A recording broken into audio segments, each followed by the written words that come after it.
Hello दोस्तों, मैं आशुतोष कुमार। आप देख रहे हो सबका knowledge YouTube channel. Production and cost chapter हम लोग स्टार्ट किए हैं। अगर यूनिट का बात करें तो producer equilibrium and supply unit है। तो उस यूनिट में आपको प्रोडक्शन पढ़ना है, कॉस्ट पढ़ना है, सप्लाई पढ़ना है और प्रोड्यूसर इक्विलिब्रियम पढ़ना है, रिवेन्यू पढ़ना है। ठीक। और ये 5 चैप्टर में एनसीईआरटी का 2 चैप्टर समाप्त होता है, प्रोडक्शन एंड कॉस्ट, जो कि प्रोडक्शन पढ़ा दिए, कॉस्ट आज पढ़ा रहे हैं। और एक होता है theory of firm in perfect competition, उसमें पढ़ना रहता है revenue, producer equilibrium and revenue producer equilibrium, और उसमें सप्लाई, तो सप्लाई पढ़ा दिए हैं, वो दोनों बच चुका है। ठीक। वो थ्योरी, उस जो चैप्टर है theory of producer equilibrium in perfect competition या theory of firm in perfect competition, उसमें पढ़ना रहता है कि कैसे हम लोग को how to decide how to produce, मतलब कैसे निर्णय लेना है कि कितना, हाउ मच टू प्रोड्यूस, कितना प्रोडक्शन करना है, तो कैसे डिसीजन लेना है। तो उस चैप्टर में उसी के बारे में पढ़ना होता है। तो उसमें रेवेन्यू से और सप्लाई से देख के हम लोग को कितना रेवेन्यू जनरेट हो रहा है, कितना सप्लाई करें, उसके अकॉर्डिंग में कहाँ पे इक्विलिब्रियम होगा, कहाँ पर मैक्सिमम होगा, तो वो सब पढ़ना उसमें। तो अलग चैप्टर है एनसीईआरटी में। ठीक है, तो कोई दिक्कत नहीं है, सबको ले लेंगे। तो प्रोडक्शन एंड कॉस्ट, प्रोडक्शन पर आती है, कॉस्ट का भी एक लेक्चर हो चुका है, आज सेकंड लेक्चर है, तो शायद आज लास्ट हो जाएगा। तो देख लीजिए जो भी होगा, कोई दिक्कत नहीं होना चाहिए। चलिए तो स्टार्ट करते हैं जहाँ से एंड किए थे। टोटल कॉस्ट बता दिए थे, टोटल कॉस्ट के बाद टोटल फिक्स्ड वगैरह सब कुछ हो चुका था। एक कॉन्सेप्ट लास्ट रह गया था, उसके बाद हम लोग एवरेज स्टार्ट करेंगे। Behaviour of fixed, variable and total cost, इसका बिहेवियर के बारे में पढ़ना है, बाकी सब खत्म। चलिए तो इसका बिहेवियर के बारे में कह रहा है, behaviour of total fix cost, total variable cost and total cost. तो दोनों को ऐड करने पर तो हम लोग को टोटल मिलता है। वेरिएबल को और क्या बोलते हैं, वेरिएबल को फिक्स को ऐड करिए तो टोटल मिलेगा। Explain with the help of table and diagram, से नीचे में एक्सप्लेन किया हुआ, तो देख लीजिए कैसे क्या है। यहाँ पर आपका आउटपुट है, आउटपुट इंक्रीज करेगा, 0 से लेकर बढ़ रहा है। टोटल फिक्स तो फिक्स रहेगा, टोटल वेरिएबल चेंज करेगा और टोटल कॉस्ट भी चेंज करेगा। ठीक, तो यहाँ पर सब कुछ ठीक है। इसके बाद नीचे कुछ दिया होगा, एक्सप्लेनेशन में देख लीजिए क्या बोल रहा है। फ्रॉम द एबव टेबल, ऊपर का टेबल से हम लोग क्या देखे हैं, total cost is found as the sum of the total fixed cost and total variable cost. चलिए ठीक है। Total fixed cost is the constant at all level of output, सारे लेवल ऑफ आउटपुट पे कांस्टेंट है। Total variable cost increases has output increases, तो ऊपर में देखिएगा तो जो जो लिखा हुआ सब कुछ मिलेगा। ये आपका कांस्टेंट है, आपको इंक्रीज कर रहा है। ठीक है, जैसे कि आउटपुट इंक्रीज कर रहा है। तो लास्ट लाइन में है ना, बोला total variable cost increases has output increases, total cost is found to the sum of total fixed variable. चलिए तो यही था बिहेवियर, कुछ खास है नहीं। अब स्टार्ट करते हैं। इसमें ग्राफ भी है, ग्राफ भी देख लीजिए। Graph for total fix cost, total variable cost and total cost. तो टोटल कॉस्ट तो चलेगा 0 से स्टार्ट होगा, सॉरी कुछ ना कुछ कांस्टेंट है, तो टोटल फिक्स है तो फिर आपका फिक्स रहेगा। चलिए उसके बाद यहाँ से आपका टोटल कॉस्ट स्टार्ट होगा। ठीक है, ये आपका किसका होगा, टोटल वेरिएबल का होगा, देख लेते हैं, क्योंकि वेरिएबल 0 से स्टार्ट होता है। 0 level output, variable cost 0।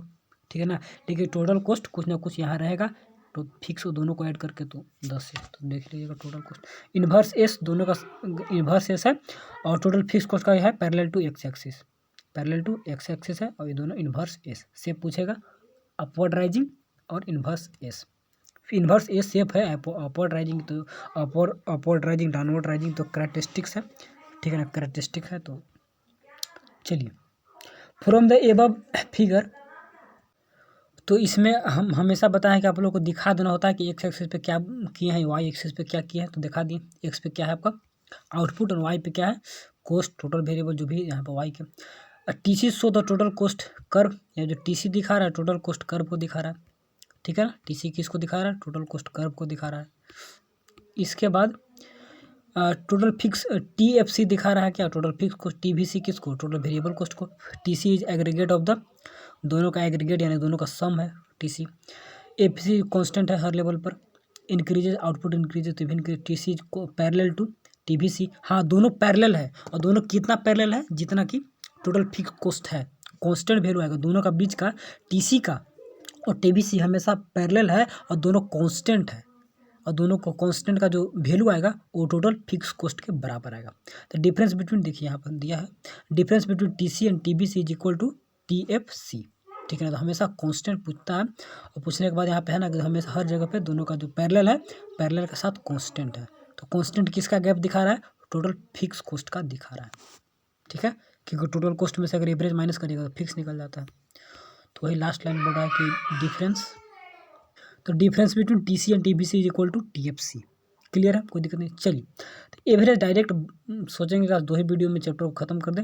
First video कल बनाए थे, आज सेकंड में खत्म कर दे दोनों को, क्योंकि हमको लगा कि बड़ा है तो 3 वीडियो बनेगा, लेकिन 2 में हो जाएगा सब, कुछ है नहीं। इसके बाद फिर रिलेशन देखेंगे, मार्जिनल देखेंगे, और लास्ट में आपका कितना है, खत्म हो जाएगा। चलिए, तो आज ही खत्म कर देंगे, टेंशन नहीं लेना है, और समझ में भी आएगा। ऐसा नहीं कि पूरा स्पीड खत्म करेंगे, आराम से। एवरेज वेरिएबल कॉस्ट से पहले एवरेज कॉस्ट क्या होता है? रेक्टेंगुलर हाइपरबोला इसका शेप है। चलिए, कहाँ गया, एक सेकेंड।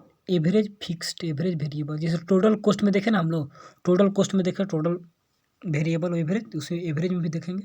सॉरी, टोटल कॉस्ट में जैसे देखें total fix cost and total variable cost, उसी प्रकार एवरेज कॉस्ट में देखेंगे ए टोटल, यानी कि एवरेज फिक्स और एवरेज वेरिएबल कॉस्ट, इसमें भी देखना होगा। चलिए, तो एवरेज कॉस्ट पहले देख लीजिए होता क्या, उसके बाद ना तो क्या है टोटल एवरेज वेरिएबल कॉस्ट या एवरेज कॉस्ट क्या है? एवरेज वेरिएबल एवरेज फिक्स तो बाद में, पहले एवरेज कॉस्ट क्या है? तो it refers to the cost, ये भी एक कॉस्ट है, per unit of output produce, per unit output produce करने में कितना कॉस्ट हम लोग को लगता है, यानी कि एक यूनिट प्रोडक्शन करने में कितना कॉस्ट लगेगा, पर यूनिट पर दिखाए। टोटल कॉस्ट जो भी है, यूनिट जितना भी आप आउटपुट डिवाइड दे दीजिए, निकल जाएगा किसे, एक का कितना कंट्रीब्यूशन है, एक प्रोडक्शन यूनिट किए तो कितना पैसा खर्च हुआ। ठीक है, it is also called unit cost भी इसको कहा जाता है। तो ये हमेशा इंपॉर्टेंट है, यहाँ से पूछेगा कि which cost is known as unit cost, तो एवरेज कॉस्ट। ठीक है, एवरेज कॉस्ट का फार्मूला हो गया टोटल कॉस्ट बटा में क्यू, और टोटल कॉस्ट का भी एक फार्मूला यहाँ से निकल गया, एवरेज इंटू क्यू। ठीक है, दोनों निकल गया। तो A C average cost, T C total cost and output produce. ठीक है, इसके बाद ए सी एवरेज कॉस्ट का एक और फार्मूला है, कैसे देख लीजिए। ए सी बराबर क्या मैंने बताया कि टोटल कॉस्ट बटा में क्यू। तो टोटल कॉस्ट कैसे बनता है, total fixed cost and total variable cost.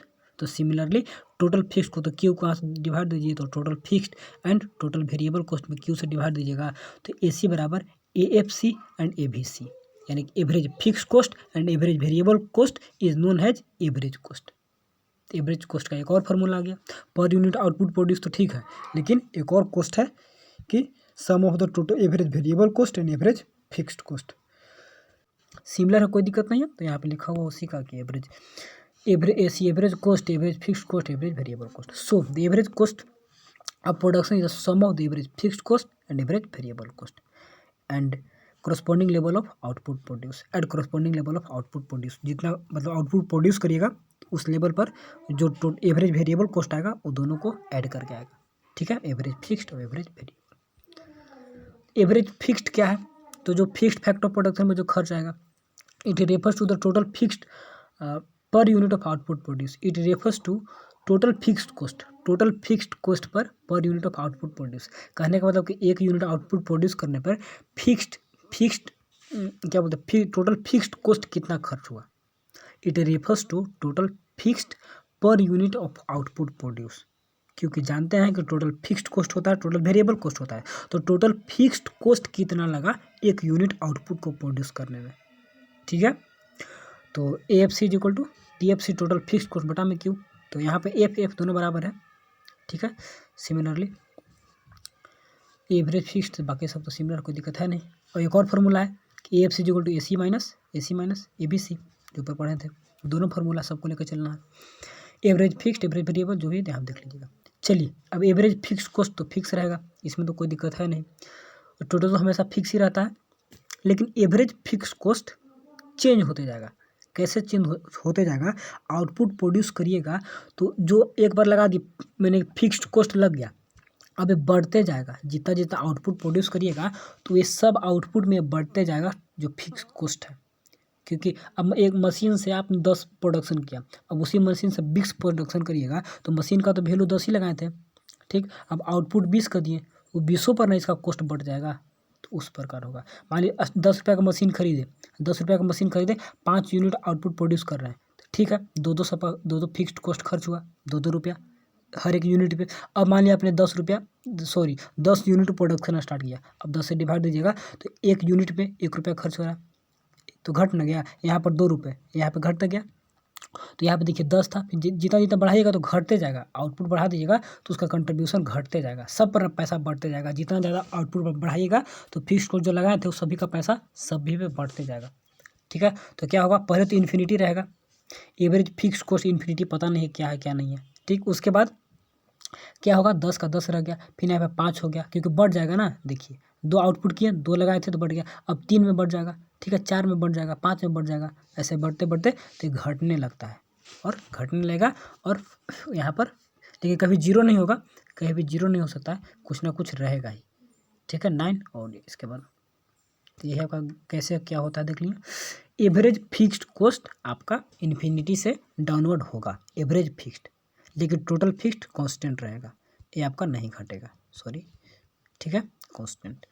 चलिए, दिस टेबल क्या दिखाता है, illustrate that the behaviour of AFC के बिहेवियर को दिखाता है। Table show that the when the 1 unit of output produce the average fixed cost is कितना, zero है, average fixed cost is zero. क्या बोल रहा है, 1 यूनिट पे एवरेज फिक्स्ड कॉस्ट इन्फिनिटी, यहाँ पर क्या है, is ₹0 when the 5 unit produce the average fixed cost is 2। 5 produce तो 2 प्रोड्यूस पे 5 होगा ना, एक सेकंड, यहाँ पर सही है, सही है, सही है। यहाँ पे देखिए कैसे सही है, 5 यूनिट पे 2 रुपये खर्च हो रहा है और 1 यूनिट पे 10 रुपये, और यहाँ पर 0 लिख दिया, ऐसा कन्फ्यूजन हो गया। यहाँ पर 10 ना होगा, 10 होगा यहाँ पर, ठीक है ना, 1 यूनिट प्रोड्यूस पे 10 हो रहा है तो confusion. As it is clear from the table average fixed cost AFC goes on the diminishing has the unit of output produce decreases. तो यानी कि दिखाता है क्या, यूनिट ऑफ आउटपुट जैसे आप इंक्रीज करेगा बढ़ाइएगा तो ये घटते जाएगा। ठीक है ना, एवरेज फिक्स्ड कॉस्ट।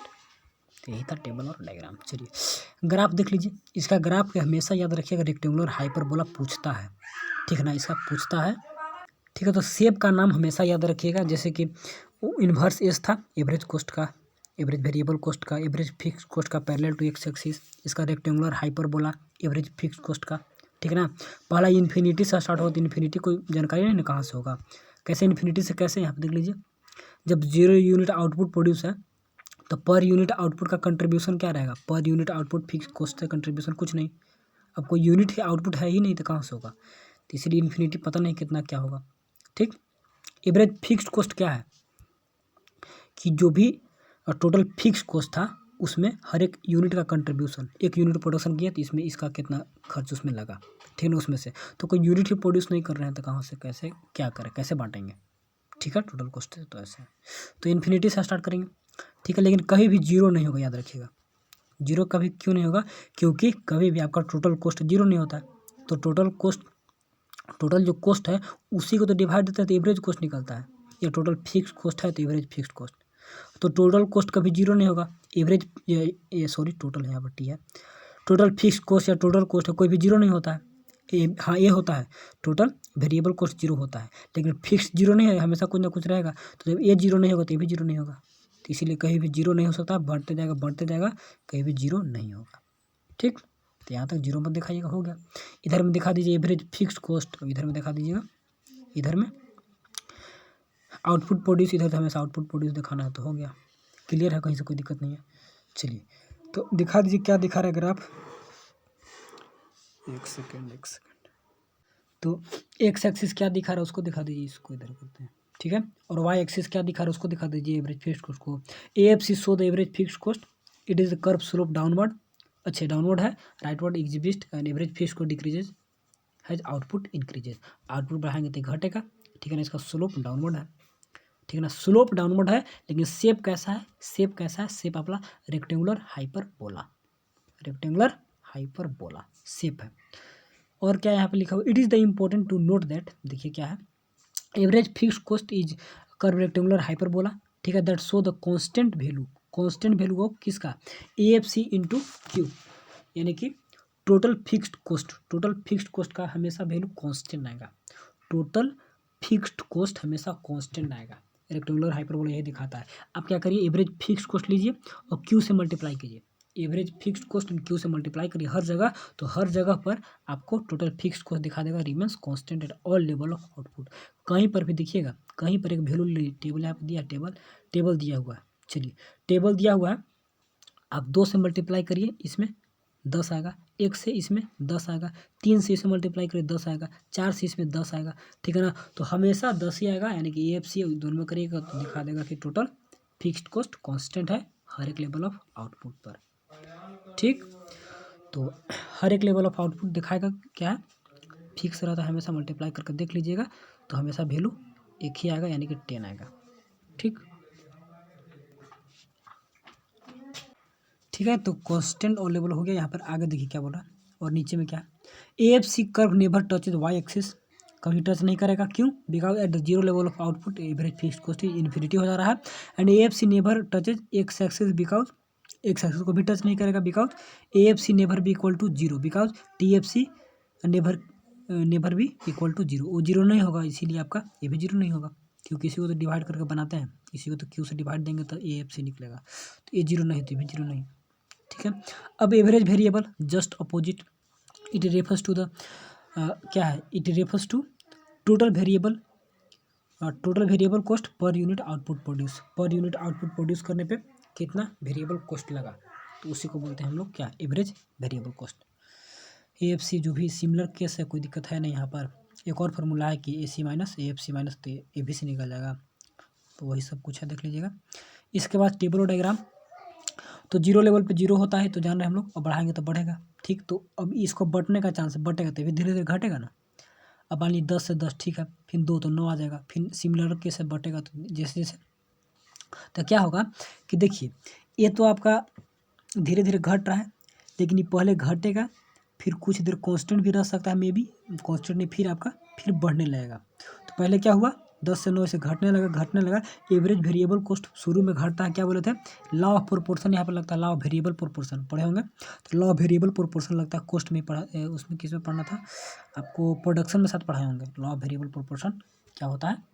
तो लॉ ऑफ वेरिएबल प्रोपोर्शन पढ़ाए थे कि प्रोडक्शन में कि इंक्रीजिंग रेट से इंक्रीज करेगा, फिर आपका कांस्टेंट रेट, फिर डिक्रीजिंग रेट से इंक्रीज करेगा। तो वही होता है कि एवरेज वेरिएबल कॉस्ट शुरू में तो हम लोग का ऐसा मान लीजिए सिंपल में कि स्टार्टिंग में सब मशीन वगैरह नए रहते हैं, सब कुछ नया नया है, तो कॉस्ट कम लगता है, फिर धीरे धीरे पुराना होते जाता है तो कॉस्ट बढ़ते जाता है, ठीक है, घटेगा कॉस्ट फिर बढ़ते जाएगा, ठीक। आगे एक्सप्लेनेशन में शायद दिया होगा, देख लेंगे, लेकिन यहाँ तक तो अभी तक कंक्लूजन में है, लेकिन जीरो नहीं होगा, फिर इंक्रीज करते करते और बढ़ने लगता है, फिर बाद में हम लोग का कॉस्ट और लगने लगता है। ऐसा क्यों होता है, यहाँ पे लिखा होगा तो देख लीजिए, पढ़ लीजिए, देख लेते हैं लिखा है। दे इलस्ट्रेट दैट, क्या है, बिहेवियर का दिखाता है of the average variable cost is clear from this at the 6th level of output। छठे लेवल पर देखिए क्या बोल रहा है, 6th लेवल ऑफ आउटपुट, इसके बाद क्या होगा, घटना स्टार्ट होगा 6 के बाद, ठीक। 6th level of output, the AFC falling but from the 7th unit it will be start rising, घटा यहाँ तक घटा 6 तक, लेकिन 7 से फिर बढ़ना स्टार्ट होगा, ठीक है, 6 तक घटा फिर बढ़ना। Falling AFC the according to increasing returns to a factor and rising ABC according to decreasing returns to a factor. Starting में increasing returns to a factor मिलता है, और फिर बाद में डिक्रीजिंग, तो उसी को तो बोलते हैं इंक्रीजिंग, कांस्टेंट, डिक्रीजिंग, तो लॉ ऑफ वेरिएबल प्रोपोर्शन एक लाइन में बोल सकते हैं। तो इंक्रीजिंग रिटर्न में इंक्रीजिंग मिलता है, हम लोग ज़्यादा प्रोडक्शन होता है तो कॉस्ट उतना नहीं लगता है, कम लगता है, ठीक है। और फिर बाद में आपको स्टार्टिंग में कॉस्ट क्या हो रहा है, कॉस्ट आपका स्टार्टिंग में घट रहा है क्योंकि इंक्रीजिंग रिटर्न देखने को मिल रहा है, और बाद में कॉस्ट बढ़ने लग रहा है क्योंकि डिक्रीजिंग रिटर्न, ठीक है ना। प्रोडक्शन इंक्रीज करता है, लेकिन धीरे धीरे क्या होता है, डिक्रीजिंग रिटर्न से, तो कॉस्ट उस समय हम लोग का ज़्यादा लगता है, ठीक है ना। सारे फैक्टर प्रोडक्शन पुराना हो जाता है, फिर लेबर वगैरह पर खर्च बढ़ने लगता है धीरे धीरे, तो इस टाइप से कॉस्ट बाद में फिर ज़्यादा लगने लगता है, ठीक है। तो ये प्रोडक्शन कॉस्ट का एक लाइन में बोल सकते हैं, it is due to the law of variable proportion, जो वही था। तो एवरेज वेरिएबल कॉस्ट का हालत ऐसा है, ठीक है। क्या होगा, पहले डिक्रीजिंग और उसके बाद इंक्रीजिंग करने लगता है। Graph of the average variable cost का ग्राफ है, X axis show the output produce, Y axis show the average variable cost, ठीक है। तो इसके बाद ये भी show the average variable cost, यहाँ पे ग्राफ भी देख लीजिए। अब यू शेप है, इसका शेप पूछेगा तो शेप कैसा है, यू शेप है, किसका, एवरेज वेरिएबल कॉस्ट का। तो सभी का शेप का नाम हमेशा याद रखिए, हमेशा माइंड में बैठा लीजिएगा कौन के कैसे क्या है, ठीक। तो शेप हो गया आपका, यू शेप दिखा रहा है यहाँ पर, और इधर में आपका आउटपुट प्रोड्यूस जो भी है, ठीक है। इधर में आपका एवरेज वेरिएबल कॉस्ट। तो average variable cost U shape यहाँ पर लिख दिया है, because operation of law of variable proportion काम करता है इसीलिए, ठीक है। In the earlier study the production of commodity ABC tends to fall and then gradually tends to rise. शुरू में अर्लियर स्टेज में घटेगा फिर बढ़ने लगेगा। ठीक है, तो ऐसा इसलिए होता है, यहाँ से आपको कॉस्ट जो है ना घटते हुए दिखाई देगा, फिर आपका कॉस्ट बढ़ने लगेगा। ठीक, तो ऐसा क्यों होता है? लॉ ऑफ वेरिएबल प्रोपोर्शन होने के कारण। और यहाँ पर वेरिएबल कॉस्ट का बात हो रहा है, फिक्स का तो हो नहीं रहा है। तो वेरिएबल को फिक्स तो फिक्स है, मान लो मशीन वगैरह फिक्स है, लेबर वगैरह वेरिएबल है। तो लेबर पे स्टार्टिंग में क्या होता है, लेबर बढ़ाइएगा तो ठीक है, धीरे धीरे और ज़्यादा लेबर बढ़ा दीजिएगा तो क्या होता है, लेबर कम काम करता है, अच्छे से काम नहीं करता है, प्रोडक्शन मेरा डिक्रीज करने लगता है और कॉस्ट फिर ज़्यादा होने लगता है। ठीक है ना, स्टार्टिंग में कम लेबर है तो ठीक है, कॉस्ट कम है, प्रोडक्शन ज़्यादा है। लेबर बढ़ाएगा, कॉस्ट वगैरह सब बढ़ने लगेंगे, लेकिन लेबर बढ़ाने से प्रोडक्शन उतना नहीं बढ़ पाता है। ठीक है, तो ऐसा भी होता है, तो इसीलिए उतना कुछ माइंड नहीं लगाना, तो शांति से कि लॉ ऑफ वेरिएबल प्रोपोर्शन काम करता है। ठीक है ना, तो कॉस्ट यहाँ पे घटने लगता है, फिर कॉस्ट बढ़ने लगता है, सॉरी, और प्रोडक्शन आपका डिक्रीज करने लगेगा, कॉस्ट ज़्यादा लगेगा लेबर ज़्यादा बढ़ाने के साथ धीरे धीरे। ठीक है ना, आउटपुट जैसे जैसे बढ़ाइएगा लेबर, ठीक है ना, ज़्यादा लेबर बढ़ने पे ऐसा होता है। ठीक, तो ऐसा ही बात था। और मशीन वगैरह पर तो फिक्स कॉस्ट का बात था, तो हो गया। एवरेज कॉस्ट, तो एवरेज कॉस्ट कैसे निकालेंगे, दोनों को ऐड करके। तो फिक्स्ड के बारे में पढ़ लिए, ठीक है, इसके बारे में पढ़ लिए, दोनों को ऐड करिए तो आपको निकल जाएगा एवरेज कॉस्ट। तो एवरेज कॉस्ट का शेप वगैरह कैसे, दिस इंडिकेट द, क्या दिखाता है यहाँ पर, चलिए आउटपुट, ठीक है, क्या दिखाता है, एवरेज कॉस्ट है the summation of A F C, दोनों का जोड़ है। It is clear from the table that the 7th level of output the falling from the 8th level start rising. यहाँ पर 7th लेवल आउटपुट जो production हम लोग कर रहे थे कहाँ पे गया, 7th लेवल पे, यहाँ तक घट रहा है, यहाँ के बाद बढ़ना स्टार्ट हो गया 8 लेवल से, 7th लेवल से। ठीक है, चलिए, तो AC is falling from the 8, ठीक है, till and will start rising, बढ़ने लगा, and this falling rising tendency of the AC is the according to law of variable proportion, इसी के कारण ऐसा होता है। ठीक है, चलिए, ग्राफ इसका भी इन्वर्स, जो फिक्स तो फिक्स है ना, लेकिन आपका एवरेज का भी इन्वर्स यू होता है, सॉरी, हाँ, inverted you, sorry, simply you होता है।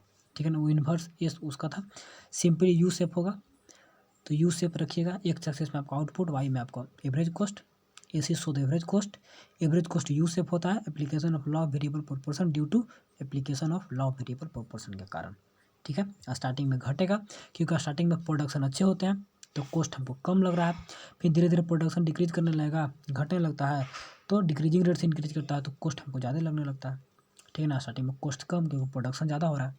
ठीक है, तो प्रोडक्शन ज़्यादा, कॉस्ट क्यों कम, क्योंकि कम लेबर, 8 लेबर है तो अच्छे से प्रोडक्शन कर रहा है तो ढंग से बेनिफिट निकल रहा है तो कॉस्ट कम मिल रहा है। अब लेबर होगा 16 तो प्रोडक्शन उतना अच्छा से नहीं कर रहा है तो हम लोग का कॉस्ट ज़्यादा पैसा लग रहा है लेबर में, लेकिन उतना प्रोडक्शन नहीं हो रहा, तो प्रोडक्शन नहीं हो रहा तो सब मतलब उतना हम लोग को प्रॉफिट नहीं होगा, ज़्यादा कॉस्ट लगने लगेगा, फिर ऐसा बात होता है, बढ़ जाता है।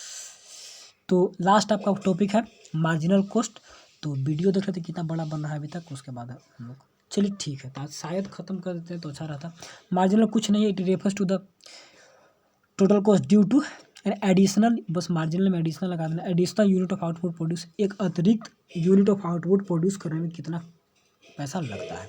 It refers to the net change in total cost में कितना चेंजिंग हुआ due to change in additional unit of output produce, एक अतिरिक्त यूनिट ऑफ आउटपुट प्रोड्यूस में ऊपर यूनिट था, इम एक्स्ट्रा यूनिट, एक अतिरिक्त यूनिट ऑफ आउटपुट प्रोड्यूस में कितना हम लोग को टोटल कॉस्ट में चेंजिंग देखने को मिलता है, उसी को बोलते हैं मार्जिनल कॉस्ट।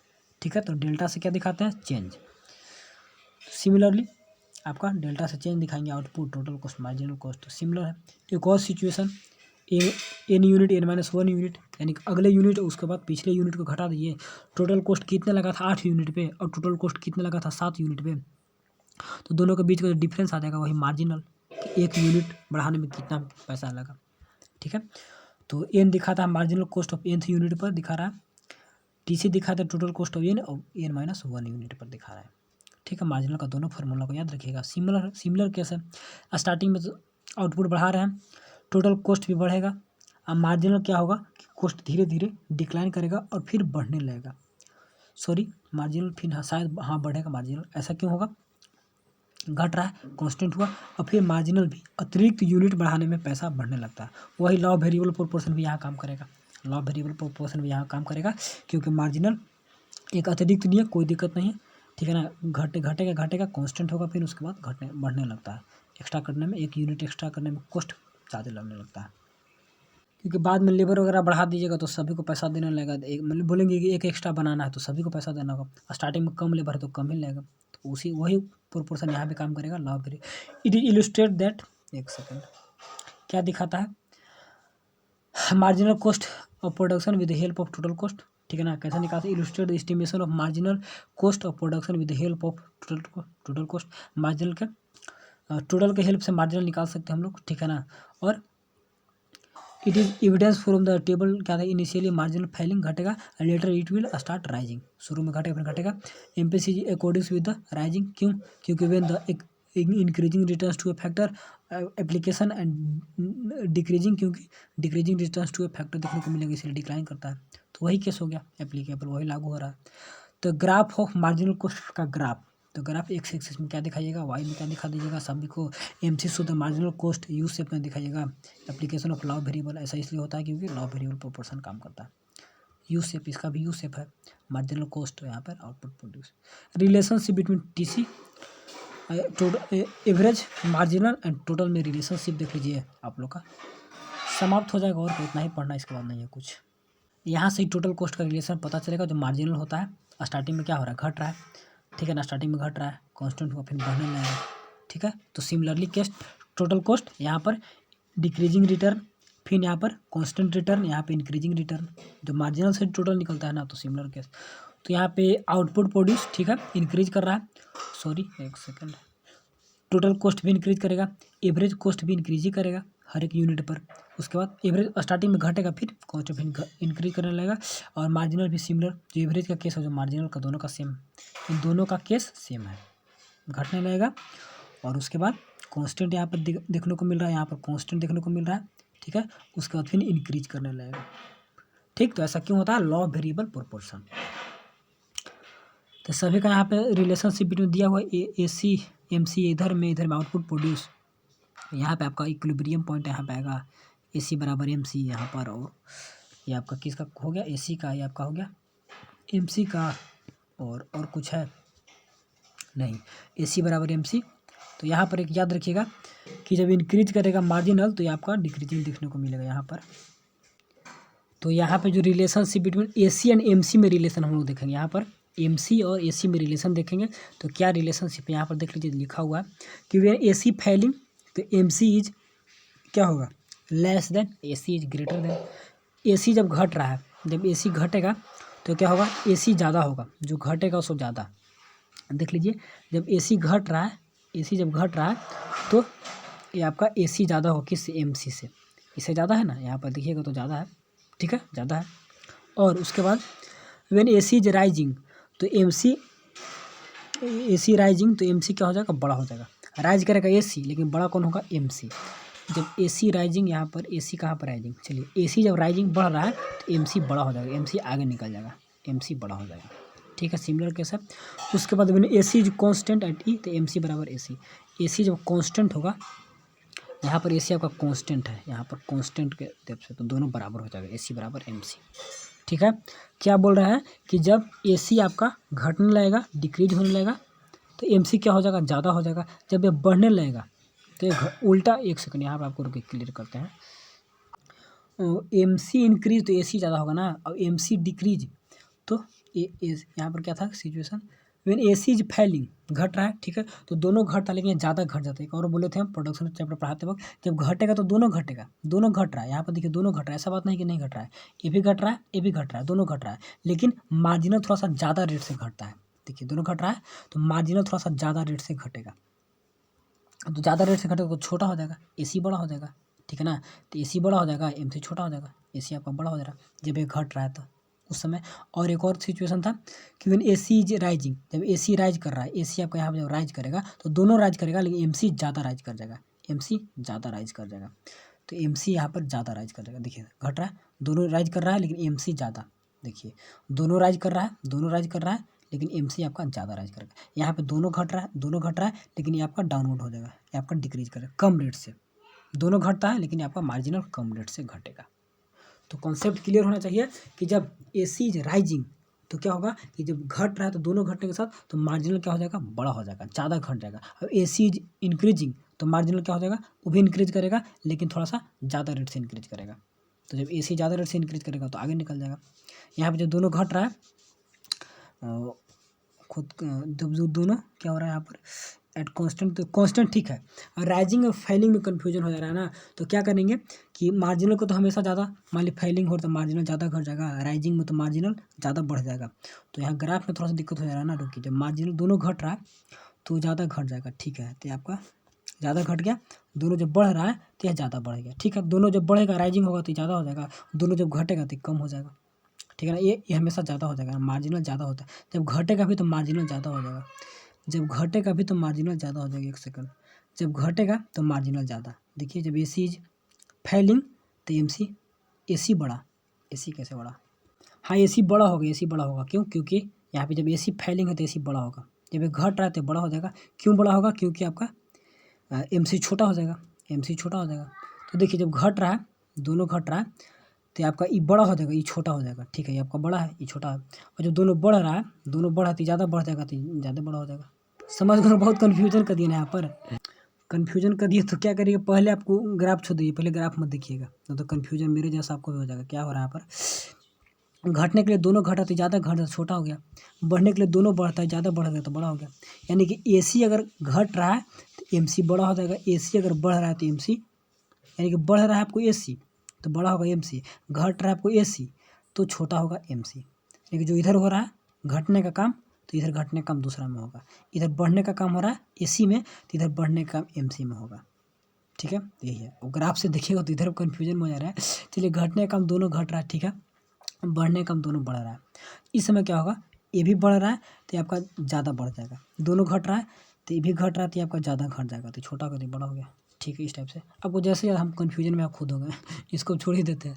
अच्छा, graph of relation between AC and MC, ठीक है, याद रखेंगे, समझाने में थोड़ा सा दिक्कत हो जाता है, और रिलेशनशिप भी इंपॉर्टेंट हो जाता है, थोड़ा सा कन्फ्यूजन में आ जाता है। चलिए, relationship between TC and MC, अब TC एंड MC में रिलेशनशिप क्या होगा, ये आपका TC का है, ये आपका MC का, दोनों का अलग अलग दिखा दिया। क्या रिलेशनशिप देख लीजिए, when TC increases at decreasing rate तो MC डिक्रीजेज, क्योंकि MC जैसा होता है वैसा ही टोटल कॉस्ट भी होता है, ठीक है। तो total cost increases at increasing rate तो MC इंक्रीज, डिक्रीजिंग रेट तो MC डिक्रीजेज, जिस रेट से टोटल इंक्रीज करेगा उसी रेट आपका MC का निकलता है। when TC रेट कांस्टेंट है, MC इज क्या होगा, वो भी कांस्टेंट। एक second, when TC increase at constant rate तो MC कांस्टेंट, तो जिस रेट से MC काम करेगा तो उसी से टोटल यहाँ पर ग्राफ यहाँ बना दिया। याद रखिएगा कि total increase at increasing rate, total cost starting में बढ़ रहा था इंक्रीजिंग रेट से, फिर धीरे धीरे घटने लगता है। स्टार्टिंग में तो बढ़ता है, स्टार्टिंग में कॉस्ट क्या होता है, कम लगता है, बाद में बढ़ने लगता है। तो जिस रेट से टोटल कॉस्ट बढ़ेगा घटेगा तो वही MC होगा, ठीक है ना। और ऐसा ही रिलेशनशिप आपका जो MC और TC का है तो वही आपका AC और किसका होगा, इसका भी होगा। तो याद रखिए, TC increase at increasing rate, MC increase decreasing eight decreasing rate तो MC डिक्रीज, जिस रेट से टोटल कॉस्ट जैसे काम होगा वैसे आपको MC और AC होगा। तो 33 मिनट का वीडियो, थोड़ा सा कन्फ्यूजन हुआ होगा तो उसके लिए थोड़ा सा मैनेज करिएगा, और आपको इसको थोड़ा सा देख लीजिएगा। दोनों घटता है लेकिन MC हमेशा ज़्यादा, दोनों बढ़ेगा लेकिन MC ज़्यादा बढ़ जाएगा, तो इस टाइप से ऐसा हो जाता है, ठीक। दोनों का अगर आप याद रखिएगा, और यहाँ पे काटता है। चलिए, तो 2 ही वीडियो में ख़त्म, हमको लगा 3 होगा लेकिन 2 वीडियो में समाप्त हो गया, ठीक है। 33 मिनट का, ये भी 34 मिनट का कल ही वीडियो था, अभी 34 दोनों 1 घंटा में अप्रोक्स चैप्टर खत्म हो गया। इसके बाद आपको जो थ्योरी ऑफ परफेक्ट कंपटीशन का जो पढ़ना है उसमें आपको रेवेन्यू स्टार्ट करेंगे, रेवेन्यू का प्रोड्यूसर इक्विलिब्रियम और सप्लाई तो पढ़ा ही दिए हैं। तो चलिए, बहुत जल्दी समाप्त होगा सब कुछ, ठीक है। उसके बाद माइक्रो स्टार्ट करेंगे या टर्म 2 का मैक्रो स्टार्ट करेंगे, समझ नहीं आ रहा है। माइक्रो स्टार्ट करेंगे, माइक्रो खत्म करेंगे, उसके बाद माइक्रो के 1-2 मेरे पास नोट्स नहीं होगा, थोड़ा सा टाइम लगेगा उसमें। चलिए, तो ठीक है, कोई भी दिक्कत होगा उसको मैनेज करिए, पढ़िए, समझ में आ जाएगा, कोई ज़्यादा टफ है नहीं, सिंपल सा सब कुछ है, ठीक है। समझाने में थोड़ा सा कभी कन्फ्यूजन हो जाता है। चलिए, तो थैंक्स फॉर वॉचिंग।